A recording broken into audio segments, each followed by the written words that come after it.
Hello friends, welcome back to Priyanti Health Solutions. This is KP Singh, nutrition advisor और integrative dietetic. और दोस्तों आइए आज हम बात करते हैं शुगर यानी कि डायबिटीज़ की बीमारी को कैसे कंट्रोल किया जाए और इससे कैसे बचा जाए और इस बीमारी का सॉल्यूशन क्या हमारे किचन में है या हॉस्पिटल्स में। तो दोस्तों देखा जाए तो आज भारत डायबिटीज़ का हब बन चुका है और यहाँ तक कि ये बीमारी काफ़ी अर्ली एज में भी अपने पैर पसार चुकी है। बहुत कम एज के लोग भी इस बीमारी से इफेक्टेड हो रहे हैं आजकल। तो दोस्तों देखा गया है कि जब एक बार ये हो जाती है तो इसका इलाज सालों साल चलता रहता है और इसे थोड़ा बहुत कंट्रोल तो किया जाता है दवाओं से, लेकिन पूरी तरह जड़ से खत्म नहीं होती। किसी को देखिए 10 साल से इलाज चला रहा है, कोई 20 साल से इलाज किसी का चल रहा है, 15 साल से इलाज चल रहा है, लेकिन बीमारी जड़ से खत्म नहीं हो रही है, दवाओं से कंट्रोल किए हुए हैं। और एक कड़वा सच यह भी है दोस्तों कि हम इस बीमारी को किसी भी हॉस्पिटल या कोई भी डॉक्टर हो वो इसको कंट्रोल करने की जिम्मेदारी तो ले सकता है, लेकिन इस बीमारी से आप कैसे बचें इसकी जिम्मेदारी कोई हॉस्पिटल या कोई डॉक्टर नहीं ले सकता। ये आपकी अपनी जिम्मेदारी है, ये आपकी इंडिविजुअल रिस्पॉन्सिबिलिटी है। आपको अपने आप को जागरूक करना पड़ेगा इस बीमारी के प्रति और बचाव करना पड़ेगा इससे। अदरवाइज यहाँ देखा जाए तो हर नुक्कड़ पे डॉक्टर और हॉस्पिटल्स आजकल आपकी जेब काटने के लिए 24 घंटे तैयार बैठे हैं। तो दोस्तों आइए देखते हैं इसे हम किचन में कैसे कंट्रोल करें। वैसे तो एक लाइफ स्टाइल डिजीज कही जाती है डायबिटीज, और इसमें हमें बहुत सारे चेंजेस करने पड़ते हैं अपनी लाइफ स्टाइल में, फिजिकल लाइफ स्टाइल में भी और डाइटरी हैबिट्स में भी। तो आज हम मेनली डाइटरी हैबिट्स की बात करेंगे, यानी अपने किचन पर एक दृष्टि डालेंगे कि वहाँ पर हम कैसे इसको मैनेज करें अपने किचन से, जिससे कि हम इस बीमारी को होने से अपने आप को बचा सकें।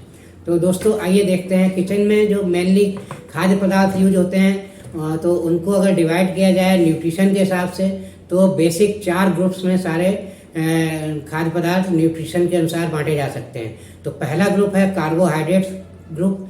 कार्बोहाइड्रेट्स का मतलब होता है ऐसे खाद्य पदार्थ जो खाने के बाद हजम होते हैं और सीधे शुगर या ग्लूकोज में कन्वर्ट हो जाते हैं ब्लड में जाके, और ये हमारे ग्लूकोज लेवल को बढ़ाते हैं तेज़ी से।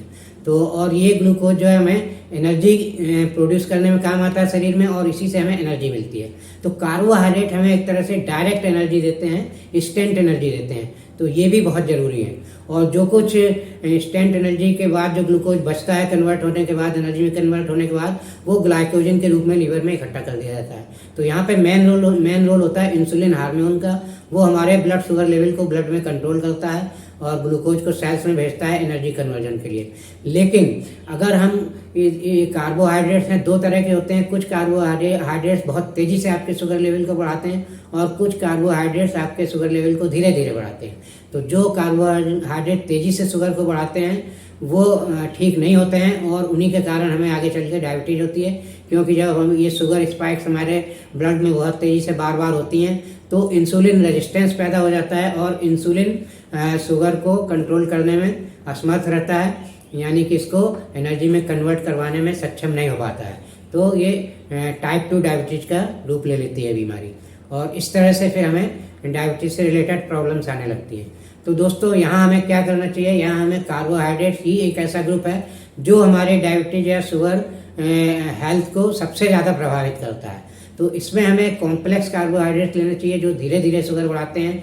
तो अगर यहाँ पे बहुत डिटेल में न जाएँ, मोटी मोटी बात करें तो कार्बोहाइड्रेट्स में कौन से फूड्स आते हैं, जैसे सारे सभी प्रकार के अनाज इसी ग्रुप में आते हैं, कार्बोहाइड्रेट्स होते हैं। और आपका आटा है, चावल है, वाइट शुगर है, गुड़ है, और यहाँ तक कि शहद भी एक तरह का शुगर ही होता है, ये भी कार्बोहाइड्रेट्स में आता है। और मैदा यानी कि रिफाइंड प्रोडक्ट्स हैं, मैदा वगैरह जैसे है या मैदा वगैरह से बनी हुई बहुत सारे फूड स्टफ्स, ये सब कार्बोहाइड्रेट्स में आते हैं। तो यहाँ पे जो सेफ कार्बोहाइड्रेट्स हैं यानी कि जो धीरे धीरे शुगर बढ़ाते हैं उसमें मेनली आपको देखा जाए तो मोटे अनाज, छिलकेदार अनाज आते हैं। और अगर आटा की बात करें तो जैसा कि हमारे इंडियन डाइट्स में ये चीज़ें ज़्यादा प्रचलित हैं इंडियन किचन में, तो आटे में क्या है, मोटा भूसीदार आटा में खाना चाहिए। इसके लिए हमें प्रेफर करना चाहिए मल्टीग्रेन आटा, जैसे कि जिसमें जौ, चना और गेहूं का मिक्स आटा हो और उसका जो बहुत ही फाइन ग्रेन ना हो, उसका थोड़ा मोटा हो। तो इस टाइप का चक्की का पिसा हुआ आटा आप इस्तेमाल करें तो आपको ये कभी शुगर में नुकसान नहीं करेगा, और अगर डायबिटीज़ है तो भी ये सेफ है काफ़ी। और इसी तरह चावल की बात करें तो चावल जब भी यूज करें तो चावल भी तेज़ी से शुगर बढ़ाता है। तो इसलिए इसके साथ बहुत ज़्यादा फाइबर वाली डाइट लेनी चाहिए, वेजिटेबल्स वगैरह का बहुत ज़्यादा इसमें इसके साथ सम्मिलित करें। और इसी के साथ लो जीआई राइस आता है, लो जीआई राइस को प्रेफर करें, उसका इस्तेमाल करें। और शुगर जो वाइट शुगर है इसको तो बिल्कुल नहीं इस्तेमाल करना चाहिए। अगर आप इसको इस्तेमाल कर रहे हैं तो आप ये देख के इस्तेमाल करिए कि शुगर या शुगर से बने प्रोडक्ट्स जैसे सिरप वगैरह होते हैं या ग्लूकोज वगैरह भी, ग्लूकोज का पाउडर आता है एनर्जी ड्रिंक के रूप में। तो इस टाइप की चीज़ें जब भी आप यूज करें तो ये ध्यान रखें, इन्हें अपनी आइडियल लाइफ स्टाइल में यूज़ ना करें, सेडेंट्री लाइफ स्टाइल में यूज़ ना करें इनको ज़्यादा। इनको तभी यूज करें, इनके शरबत वगैरह या इनसे बनी हुई चीज़ें, जब आप एग्जॉस्टिव फील कर रहे हैं, आपको ज़्यादा एनर्जी की रिक्वायरमेंट है, आप कहीं से थके हारे आए हैं या आप कहीं सफ़र में बहुत ज़्यादा थकान महसूस कर रहे हैं, उस समय इस टाइप के कार्बोहाइड्रेट्स का इस्तेमाल आप कर सकते हैं मोमेंटली। लेकिन इनको जितना इनसे बचे रहेंगे उतना ही आप शुगर की बीमारी से भी बचे रहेंगे, क्योंकि ये इंसुलिन रेजिस्टेंस पैदा करते हैं जो आगे चल के टाइप 2 डायबिटीज बन जाती है।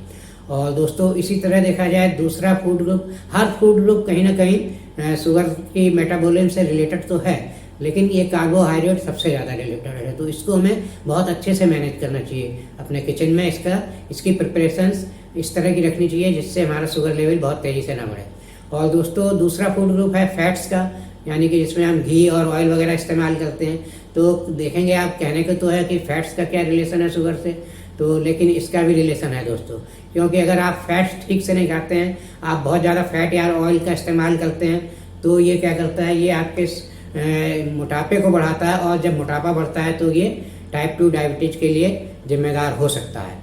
तो दोस्तों अगर देखा जाए तो कार्बोहाइड्रेट और फैट्स के कॉम्बिनेशन की बात देखें तो हमारा जो डेली एनर्जी रिक्वायरमेंट है उसका करीब 45 से 65% एनर्जी हमें कवर करनी चाहिए कार्बोहाइड्रेट से, और लगभग 30% एनर्जी हमें कवर करनी चाहिए फैट से।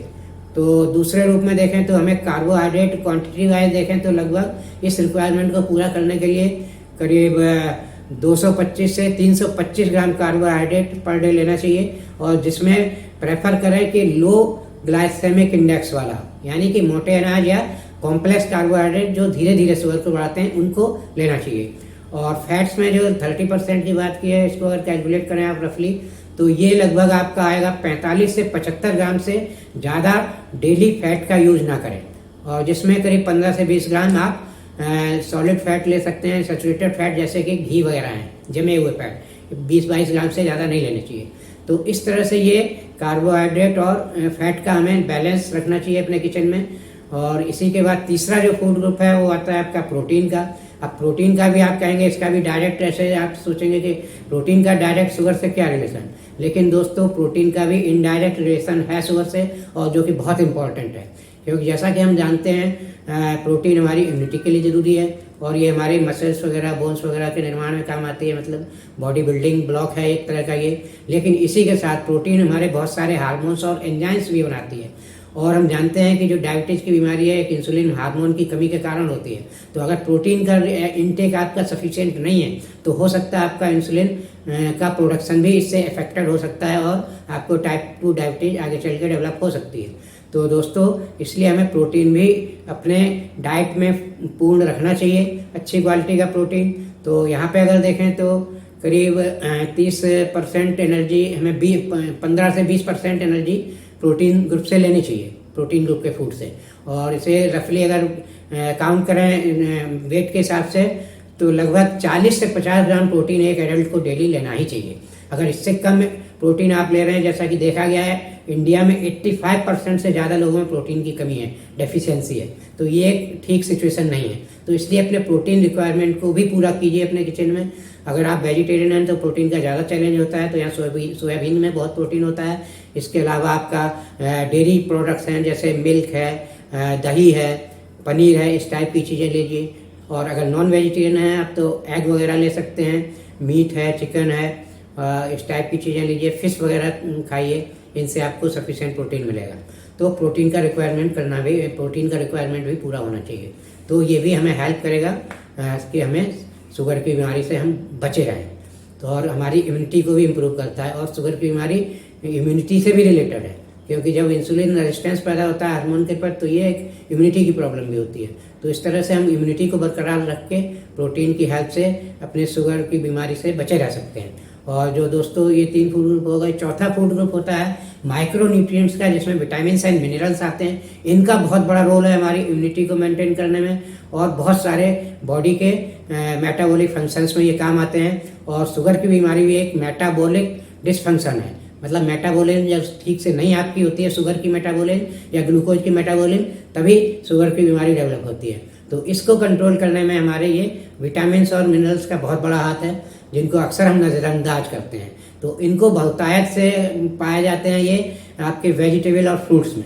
तो अपनी डाइट में वेजिटेबल और फ्रूट्स भी अधिक से अधिक मात्रा में आपको शामिल करने चाहिए। और कैलोरीज परसेंटेज की बात करें तो 5 से 10% कैलोरीज आपकी इससे फ्रेश वेजिटेबल और फ्रूट से कवर होनी चाहिए, टोटल कैलोरी जो पर डे की है उसमें।